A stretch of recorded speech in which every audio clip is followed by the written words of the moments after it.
There we go. Good afternoon and welcome to Workforce Wednesday webinars, a professional development series that helps diverse job seekers develop new skill sets that will enhance their careers and influence their personal and professional lives. And now our host, James McFarland. Good afternoon. I'm James McFarland, and I'd like to welcome you to this edition of the Urban League of Lexington's Workforce Wednesday. Workforce Wednesday is brought to you by our sponsors, Toyota 2 Show and Truist Bank. Before we begin today's program, I'd like to ask all of you all who's visiting the show to check out the Urban League social media pages to see what we have going on here at the Urban League of Lexington. Today's program is a continuation from last week's program in which the program introduced you to two companies that the Urban League of Lexington has been working with. The companies that we've been working with are Focus Community Development, which is a CDE represented here by Craig Williams and Cameron Richardson, and they work with businesses to scale to meet their upcoming needs. And the other business that we've been working with is Cambridge Networking, represented here by Tumba Cool. Tumba works with an agency, his company does cabling, and he works with different other organizations to get cabling to you in the fiber optic cabling to you in your house. I'd like to welcome you all to the program, and we have a couple of special guests in our audience, which is we have Tyrone Tyra and Fallon McFarland, both of them of Commerce Lexington, and we have Tracy Spann and Fausto Sermonito. I hope I got that correct, and they're both with Community Ventures. I'd like to welcome you all to the program. Right, Cameron, I'm gonna turn it over to you and let you start the presentation, and we'll go from there. And those in the audience, they said it's more than welcome for you all to ask any questions that you all have throughout the program. You don't have to wait till the end. So wherever you feel that you have a question, just step right in and ask, and they'll be more than willing to answer the question. So Cameron, it's your turn. Go ahead. All righty, thank you. Can you all see this screen? Just give me a thumbs up if you can see it. All right, perfect. Yeah, so my name is Cameron Richardson here with Craig Williams, and we're representing Focus Community Development. A little bit of background about me. I'm from the wealth management industry. So my day job, work with investment management, financial planning, but also transition into practice management after a few years of doing that. I really represent Focus from a administrative side, where I'll focus on some of the main details while Craig focuses on the vision. And then today we're really, we're highlighting Cambridge Networks, and we have Tumba Cool here with us. I'm going to be providing this outline as a guide for their speaking points. So for today's conversation, we're going to do a brief recap of the July 12th call, like James said. Tumba's going to touch more on the workforce development in action, introducing more of his company, his scaling, and then also the opportunity that he's presented with. Craig will touch on some of the partnerships and funding sources, and then we'll have a conclusion to wrap it up as far as a Q&A.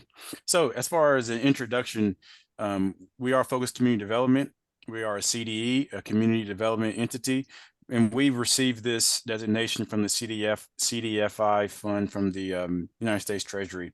What a CDE means is that we represent lower income communities where we want to see these communities thrive and seek investment capital, whether it's from us or from other businesses. And one of the main benefits of being a CDE is our ability to apply for new market tax credits, which allows other CDFIs and other businesses to invest into our company and then receive a tax benefit over the course of 5 to 7 years, a certain percentage of that credit. And then we want to impact and just influence the workforce here in Kentucky. And we want to see businesses have access to capital and scale their businesses. So on our last call, we really introduced the workforce development model, how we want to help businesses grow and make a community impact. Craig has a list of prospects that he's seen that has been his business for a long time.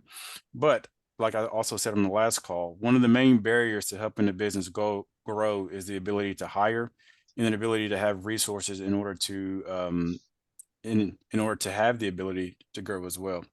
And so in order to hire, we want to help create more jobs through career mobility, second chance employment, training programs in these designated communities, and then also entrepreneurship opportunities in these select fields. So we want to connect these businesses with the right partnerships for access to capital and subsidy. And so Craig, I'm going to pass it over to you, and I'm going to have Toomba's slide up ready to go as well. Okay, my name is Craig Williams. My background primarily has been and was and still is in logistics. Basically, the reason why me and Toomba came together was because Toomba came to me as a contractor. He came to me as working with Spectrum, and we were going through his model. His model was kind of similar to the models that I've worked under as far as working with as a 1099 contractor with a company called King B out of Louisville, Kentucky. And what we did was we delivered pharmaceutical products to your bigger stores like your Walmarts, your hospitals like Central Baptist, area regional hospitals. We delivered pharmaceuticals to them. I also have a background in FedEx Gram. And throughout my process of learning these different models, we learned that, the 1099 working condition that kind of partners with what Cambridge Network does, it has some challenges to it. And so when I started working with Toomba, I said, we just start talking, and I kind of looked at him. I said, Toomba, it's going to be kind of hard for you to scale that without some subsidy or some patient capital. And we just kept going and talking about his specific business model. And I asked him, I said, have you ever heard of a CDFI? And he said, well, I have. I've gotten a loan through Community Ventures. And we went on and we kept talking and kept talking. I was looking to get more and more information out of him. That's kind of what we do at Focus Community Development. We just try to, we're trying to help companies scale and grow. So that's where our relationship came to be, is just seeing what were the strengths in his business model. The one strength we quickly recognized, he has plenty of business that he can get a hold of. The thing that's kind of holding him back is resources, as far as helping him to have the capital and the technical assistance that he very much needs. So kind of me and Cameron, as we've went through our walk starting Focus Community Development, we've received a lot of support through Mountain Association, Kentucky Highlands Corporation, and SWORD. These are Eastern Kentucky CDFIs. So they've really helped us as far as technical assistance, actually making us part of an innovation center down at Kentucky Highlands Corporation. So this is how we really gotten to know this industry as far as CDFIs, and as far as helping companies like Cambridge Networks grow. So this is where we came into play, is just being that administrative support, starting to, work with Cambridge and Toomba on just scaling his business, being there with him, kind of looking around. Okay, we can go to this organization for this need. We can help you fulfill another need, like he needs more equipment. We are starting to really get in and giving him that support that he needs. So right now, I'm going to turn it on over to Toomba so he can kind of go through the specific things that he needs to help scale his business.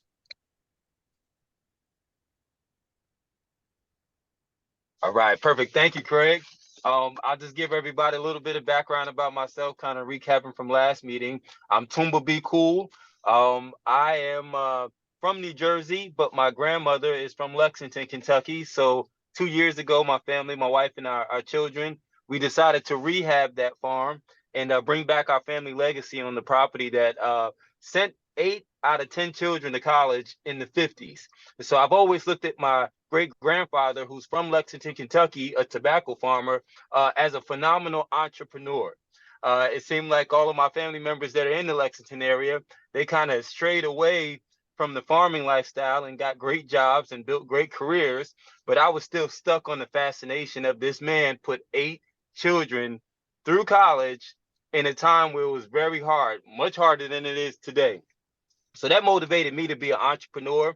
I've been an entrepreneur since I've been, in high school. I work jobs. I typically take on jobs so that I can get what I call a paid education. I've grown out of many businesses from, I ran a solar company successfully in New Jersey, Pennsylvania, and New York. But when I came to Kentucky, I knew I needed to start a different venture. I didn't feel the market was as great for solar in Kentucky as it was in New Jersey. So I had to innovate and say, what's the most scalable business that I can get involved in? And in high school, one of my businesses that I operated was I was a DJ. And as a DJ, you have to set up your own sound system. And that evolved into me setting up sound systems for major stadiums and recording studios. So in this opportunity that I'm in right now, running fiber optic cable, it was really reminding me of my early childhood running cables for speakers in stadiums. And so as I thought it was going to be a hard transition to figure out this industry, the more I got involved, the more that I felt, okay, this is actually what I've been doing since I was a kid. And it became something that I naturally enjoyed. So 2 years ago, I started Cambridge Networks, and I went into it just trying to learn the industry, not going in aggressive. So I was studied under some great engineers who really they taught me the theory, not just the application of fiber optics. And once I started to recognize the need, we're in a time where we're transitioning internet from being a luxury to becoming a utility. It's almost impossible to get a decent education if you don't have access to the internet. So that slows down a lot of families from succeeding and progressing. And in the state of Kentucky, we're behind a lot of states across the country when it comes to having bridging what's called the digital divide. So Kentucky recently just received $1 billion to improve the network here in the state of Kentucky and a lot of the rural areas that just don't even have access to internet. So when I saw a problem and I knew I had a solution with the technical background that I had, I said, boom, we have a business. All right, we can service this, and it's scalable because it's going to take at least 10 years for us to be able to get this network to a place where it's competitive with other states in the country. Now with that, when I came to Kentucky, I had a lot of younger cousins that I wanted to build a family business. A lot of them had challenging backgrounds where they had either felonies or, even some of them had maybe some issues mentally that they need to overcome before they were ready to go into the workforce. And I really took on that challenge to say, how can I holistically build a business that will tap into a group of talented young men and women that normally wouldn't get access to this industry. In my first couple months of working in fiber optics, I realized that I was the only African American on the job sites. I was probably the only African American in the state of Kentucky that was a business owner in this market. So I wanted to also diversify. I felt that this was a pot of opportunity that we just did not have access to. And then once I also realized that we did not have the proper training to enter the market. So I saw a couple issues that we wanted to fill those gaps in. And so what I started to do is I started to work with these younger cousins, and they started telling their friends about the job opportunity that I had to offer. And I realized that I need to do some type of training before I bring them to the field. I always say that your brand, it can take 10 years to build it and one day to tear it down. So it's better to go through a proper training process with someone, and I'm talking about a group of young men and women that don't have any background in this, something brand new to them, and be able to say, within my experience, that within 3 months, I can have a fiber optic expert working in the field to satisfy some of the work need that's available right now, i.e. the $1 billion that just came into the state of Kentucky. So as the owner of Cambridge Networks, what we do is we work with companies like Spectrum, Metronet, Kentucky Wired, any of the major ISP internet service providers in the state, and we build their networks. And then once those networks are built, we maintain those networks. It's always a bird's nest, or a wire came down, a storm knocked something down, a power outage or some sort. So in this state that I am right now, I kind of, it's a bittersweet. I just said it this way. I have more work than I have force at the moment. So one of the needs that we're seeking right now is to develop relationships. The Urban League has been phenomenal as just building this bridge for us to be able to partner up with other organizations that see the workforce opportunity in the industry of broadband, and also see the development that's necessary in regards to workforce training. Now, one of my biggest expenses operating my business is my payroll. So when I'm looking at how do I scale this business the fastest, I always say, well, if you can get some subsidy on the payroll side of things, the money that you generate that would go to payroll can now go towards funding equipment and working capital to buy more trucks, to be able to have more training programs that exist so that we can scale faster. Because right now, the network is being upgraded. It's $1 billion fund that's been released. And what's happening is it's starting to happen here in Lexington and Winchester, and it's going to spread out to the eastern southern part of the state from there, which means that this gives us a prime time opportunity to get a workforce trained up really well. And in my capacity that I work in, I work directly with Spectrum. There's a lot of regulations that they put on us working directly with them. But as a subcontractor, I don't have those regulations. So as a business, I can work with second chance employees. I can work with people who have felony backgrounds. Whereas directly with Spectrum, they would not be able to get employment through them. So I see this as an open door for us to be able to facilitate training some young men and women that typically wouldn't have this opportunity, and give them a career that can last them at least 10 years here in the state of Kentucky. So I'm excited. Yes, sir. Now, I was going to jump in for a second, spin that you were talking about training. One of the things that the Urban League of Lexington does here in the city of Lexington is a workforce development. And what we're looking to do is bring training to the Charles Young Center. And part of that training some of the training that we've been doing in the past is fiber optic training. We've been doing that at the Urban League, but we're looking to move that over to the Charles Young Center. And as we train these people, and we're looking to focus on the reentry population.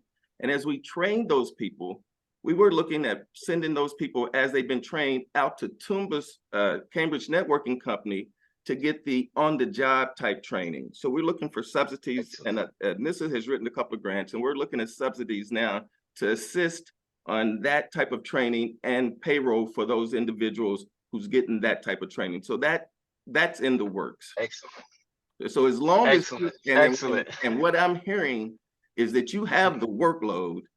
So if we can get you the manpower, then that's going to be able to grow your company to meet the future needs of that $1 billion expansion that they're doing in the state of Kentucky. Absolutely. And I tell you, I'm in the field right now, which is not scalable for a business. It's been great for my personal training to be able to get out there in the field and work with the crews directly. But with resources like what you're mentioning to provide a subsidy on the payroll side, it allows me to focus specifically on training young men and women in this field so that we can actually scale this business opportunity up and just diversifying the opportunity zone that we're in right now. You know, it's all local. When I first started, I had to travel to North Carolina and I went to Indiana. I had to go all over the country to find contracts. And I finally said, you know what, if I want to keep my family together, if my wife was going to stay with me, I need to be here in Kentucky working. And so now that I've been kind of planted my flag here at home, the young men that are and women that are entering into this opportunity, they will not need to travel to other states to take advantage of this fund that's been released right here. So that's perfect timing. Let me ask this question of Craig. You mentioned something about working with the Mountain Association. And I know a lot of that expansion is going to be done in the eastern Kentucky, or eastern part of Kentucky. Can your relationship with the Mountain Association assist in Cambridge getting some of those jobs to expand the Eastern Kentucky network? And then how did that association, what benefits does that association you have with the Mountain Association provide for a company such as Cambridge? Yes, number one answer is yes, yes, and yes. Mountain Association is they're CDFI. They're located in Berea, and they also have a location in Hazard, Kentucky.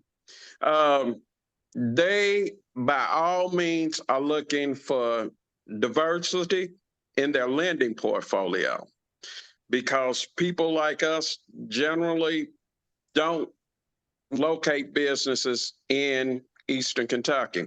So anything that has to do right now with diversity and broadband in Eastern Kentucky, they are 100% on board with providing technical assistance. They're 100% on providing financial assistance as far as loans, potential grants. They're 100% on board with just recruiting more diversity into Eastern Kentucky. So when they see a company like Cambridge Network coming, and plus also having the Urban League associated with it too, is extremely important because they want more diversity is what they're calling for. So this, in so many ways, with the scope of work that needs to be done in Eastern Kentucky is huge. And so that's when I came across Tumba. I was like, man, we gotta get this word out. So I appreciate what the Urban League has done. I appreciate what Community Ventures done, Commerce Lexington, just being on this phone call, hearing what we're asking for. I appreciate it all, and by all means, yes. Well, let me ask this question of Tumba. Being that Yes, sir. being that your workload is right now is more than your scale to do, what are you looking to receive, or what equipment or what type of things do you need to scale your business to meet your workload? Absolutely. So the main thing that we're looking for is bucket trucks. That's the trucks that we utilize to go in the air and service on the utility poles where the cables are connected. The bucket trucks, it typically seats 2 people at a time. So I call a crew a bucket truck. And when the bucket truck goes out, it can do multiple jobs. It can either do fiber splicing, it can do major construction, which is installing. My standard is if we're running a truck installing fiber cable, I need a mile a day. So it's either doing the major construction, after the construction is done, then the fiber splicing, and then another project that we work on is the maintenance. And that's kind of just going out, putting out any fires. You can imagine, as anybody who pays for internet service, if your internet service is down, everything stops. If you have children, God forbid. So when those calls come in to say, hey, there's a problem with our network, they would deploy us to go out with the bucket truck. So the main needs are just having the truck. Now the truck comes with the equipment that are necessary in regards of safety. So we need harness, we need hard hats, we need equipment that's called a lasher. That's how you connect the cables together. We need a fusion splicer. So to fund, a typical truck with all the equipment is about $150,000. And then, of course, you need the administrative support to make sure that everybody's onboarded properly and to make sure that they have all the resources that they need on an ongoing basis, to make sure that, they know where their hours are at all times. There's a scheduling system that's in place. So some technical support there. So in addition to that, one of the most important, even outside of the equipment, because you can have all the equipment in the world, but the training is truly what separates us from everybody else. The quality of a worker. You can have a worker that go out in the field and kind of learn on the job, and then mess up a lot. Or you can have somebody who you just take your time and say, let me give this person a month, maybe 3 months, to truly learn and perfect what they're doing by training in the field with professionals in the classroom setting, but also actually going on the job sites. So the subsidy that you're talking about is a major component to the success of our growth. which is having the proper training. Outside of that, there's really not much more to it. Just having the equipment and the workforce that allows us to be able to capture some of the contracts. I supervise about 20 different bucket trucks. It mainly is two companies, and they have about 10 bucket trucks each. So I get to supervise 20 trucks going out in the field every single day. And I'm looking at them, and they're coming from outside of Kentucky. So what I recognize here is that a lot of tax dollars are going outside of our state to other employees that are being subcontracted, whereas we can provide that same service with those 10 to 20 trucks if we have the proper training system and the right equipment in place. So let me make sure I understand this.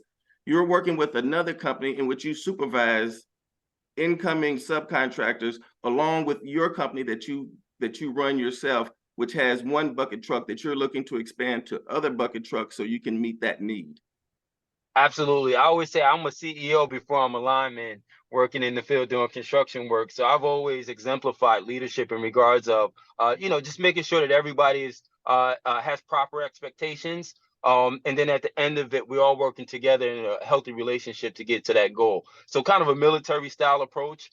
So because that, I guess that's the reason why I've been put in the position of overseeing these other crews that are coming from outside of the state.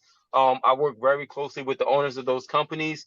But like I said, as I watch them operate, I'm watching a lot of revenue that could stay right here in Kentucky. I see a lot of non-diversification from these companies outside of Kentucky, taking a lot of the funding that is put here for Kentucky homeowners and business owners, and we're missing an opportunity. So if we have the resources to be able to replace these two companies, we can easily scale up to 20 trucks and fully capture the opportunity that's in front of us right now.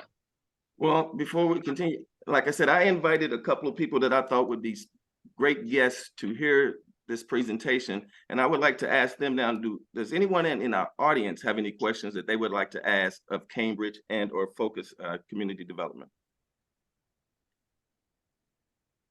Mr. McFarland, I just have, this is Tyrone Tyra. I just have one.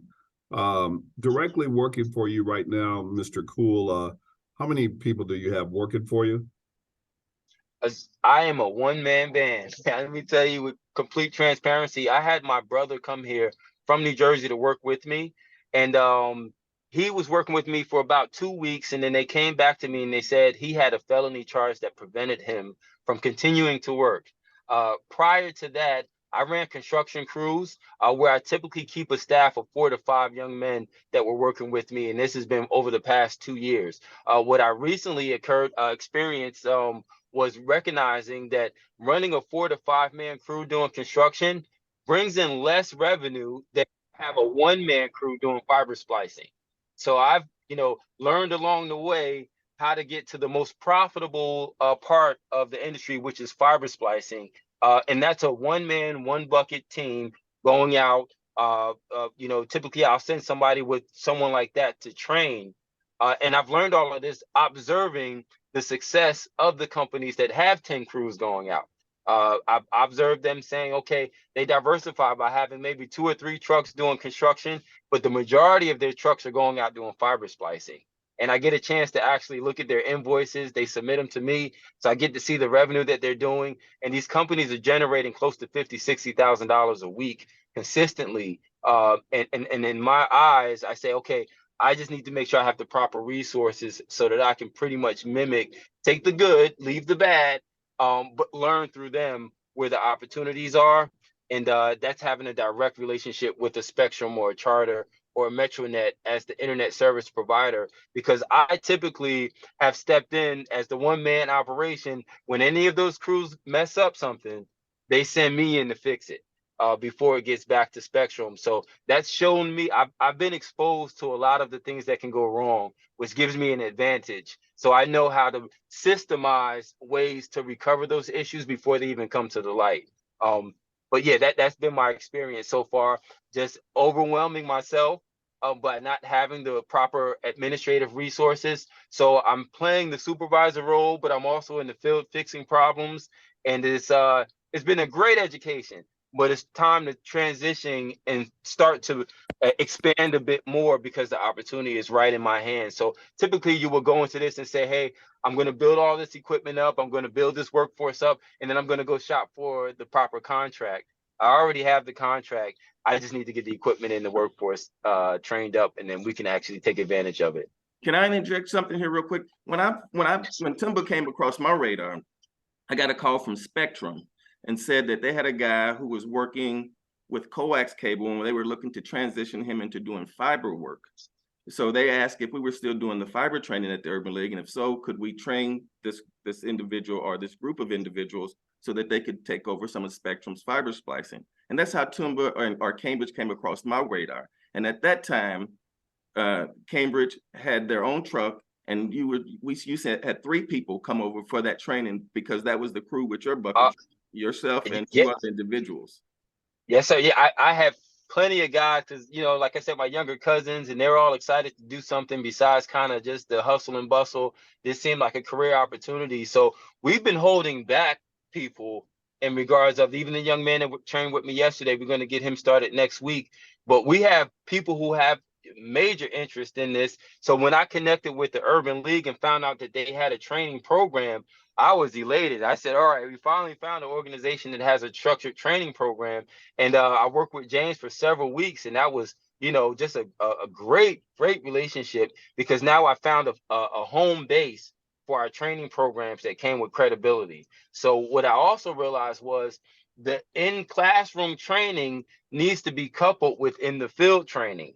So I believe this is where our magic starts to happen, when we start to realize a collective in the classroom training as well as in the field. And these are programs that can start immediately, as long as the resources are available between James and what he's been doing with the fiber optic splicing training, and myself having the contract currently. We pretty much have the perfect opportunity to strike in this. It's all right in front of us. All the resources are right in front of us at the moment. Well, James and the Urban League has been doing fiber optic training, and we're about ready to get back into the fiber optic training based on our relationship with Cambridge Networking. But we also do workforce development, which is a major part of what we're doing now, and developing that workforce in the East End at Charles Young Center through that fiber space, through that fiber training, and having a company that's out in the field that is ready to hire those people that are trained, and that and actually working with them doing the on the job training so they could pick of the litter as to the people who they want to work for them. That's a win-win for the Urban League, providing the training and having a company in which they can feed them into. And again, being that we know that the work is there for you, if you are able to scale up to meet that need, that only makes us really want to be a part of it. Excellent. Yep. Perfect relationship. And I pay homage to Craig, and the organization that they're operating is truly giving me the resources and the relationships, which would have I'm sure would have took me years to even find out about Mountain Association and SOAR and all the people that had been supportive of us. Craig's organization focus has definitely accelerated that growth to even get us to the point where we're presenting here on this platform, due to all of the help and support that he's given our company behind the scenes. So, Mr. Tyro, when you ask me how many people that are working with me, it's only myself at the moment, but I feel like I have an army behind me with Focus assisting me, and then with James and the Urban League. I feel completely prepared to be able to scale this out and help a lot more people than we have been in the past, with the support from those organizations. Are there any more questions? Anyone else have any other questions? Well, with that, is Craig or Cameron, is there anything that you would like to mention before we conclude this program? Yeah, I just want to thank everybody for coming on. But yeah, I want to echo that, Tumba. Really, there are so many resources out here that for businesses like yours and like mine, that really we just have to know where to look and have people who really want to get out there and help us get them started and move these businesses forward. So thank you all for being here today. Okay, before, go ahead. Okay, Tracy, go ahead with Yeah, your, I'm sorry. If it's okay, I just wanted to make sure that Tumba, if it's okay, I got a couple questions Yes. for you. Absolutely, yes. Okay, so I just wanted to make sure you're looking for 7 bucket trucks, each costing roughly about $150,000, correct? That's correct. And that includes not just the bucket truck, but all the tools that will go with the bucket truck as well. Right. Okay. Yes, ma'am. And then, so your 2 main challenges right now are purchasing your 7 bucket trucks and then your training/workforce. And That's if I'm correct. not mistaken, okay, and if I'm not mistaken, you're also working with James at Urban League, and they have a fiber optic training. Please don't leave. I want you here. Sorry, I had a guy come in because I really want you to meet him. Excellent. Wonderful. So the fiber optic training that needs to go hand in hand with your workforce is being offered by James, or will be soon offered by Yes. James again. by the Okay. Urban League. Yes. The Urban Yes, League will be correct. Yes, offering ma'am. that. Okay. And we're looking to bring that training again to the East End here at the Urban League and or Charles Young Center, just to meet that workforce development in that area of town. Okay. And if I'm understanding correctly, you said that Kentucky was earmarked for $1 billion. Is that Yes. correct? In the state of That's Kentucky, correct. specifically in your PPC. So the persistent poverty counties, the rural area. And Yes. so you are looking hopefully for a CDE to help you along with the Urban League to get the finances you need in order to get your work trucks. So we're looking at about 1.5 million for your 7 box trucks, correct? Yes, ma'am. That's correct. Okay. Yes. And then you also mentioned, hang on, give me 1 second. You also mentioned that your biggest expense was payroll. Now, were you Yes. also hoping to, along with the box trucks, look for some operation capital to help you with your, I'm already seeing Craig's head shaking and I already see your head shaking. So, okay. All right. So I just wanted to make sure that I overall had all of the information, because I really want you to, it does. Okay. Okay, thank you. I'm sorry, I'm getting additional questions. So, Okay. do you have a permanent structure where your business will take place? Do you have a permanent structure, or are you currently operating out of your home, or how's that working? Yeah, I park my trucks in my own yard. I have a field that is not appropriate for us to scale up. I've been looking at some commercial properties. And I'm basing this off of a model that Spectrum is already operating. They have a warehouse in Lexington that I go to every single day, and I talk to their engineers and I see their training facilities. So really, we're looking for a small warehouse so that we can house all of our fiber cabling, but also for our training, where we'll put up some utility poles. And one of the main things is to make sure that all our crews are safe when they get on the ladder and they go in the air and they come down just as the same way they went up.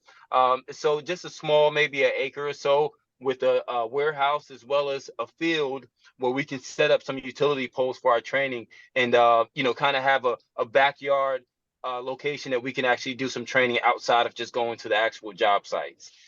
Okay.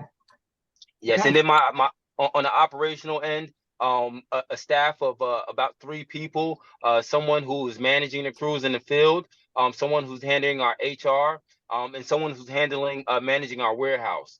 Those are the 3 main components. And I've been diversified in each one of them, so I pretty much I've done them all. I've been a one-man band, so I can oversee the whole process to make sure that we're checking off those points, make sure we're raising the proper capital, make sure we're generating enough income consistently, making sure that the workload is there and that we have a consistent training workforce coming in, so that we can continue scaling, going outside to other areas, and then deploying them. If it's a matter of it's a project in Eastern Kentucky, making sure we have a 12-passenger van that we can take a crew of guys that are training with another crew of guys that are professionally trained, and they can have eyes on their projects. So yes, the 7 bucket trucks will be about 1.5 million, but I think about $500,000 in working capital would definitely give us enough to be able to get us the run rate that we need to start becoming profitable. Okay. And then did I hear you say earlier, and please forgive me, I was trying to take notes as we went along, so I'm sorry if you're repeating something that you already No said. problem. How many trucks do you currently have? So I currently have one truck. Okay. Individually. Within the next, I'd say, week or two, we'll be closing on our second truck. So we'll be operating 2 trucks. The second truck that I'm getting is actually a crew cabin. So the truck I currently have, it only sits 2 people. The truck that I'm purchasing has a crew cabin, so to be able to sit 5 people, specifically so that we can always keep 2 people in the back seat that are training with us. So those moving forward are the type of trucks that we want to have, so that we can always have 2 professionals in the front that are actually doing the job. They're trained. We're relying on them to complete it professionally and articulately, so that they can express to the 2 people that may be in that back row, not just doing it, but also teaching them, so that they one day can be able to be in their own truck and grow from there. Awesome. Well, you answered all my questions, so thank you very much. Sorry about that. Thank you. Thank you for asking.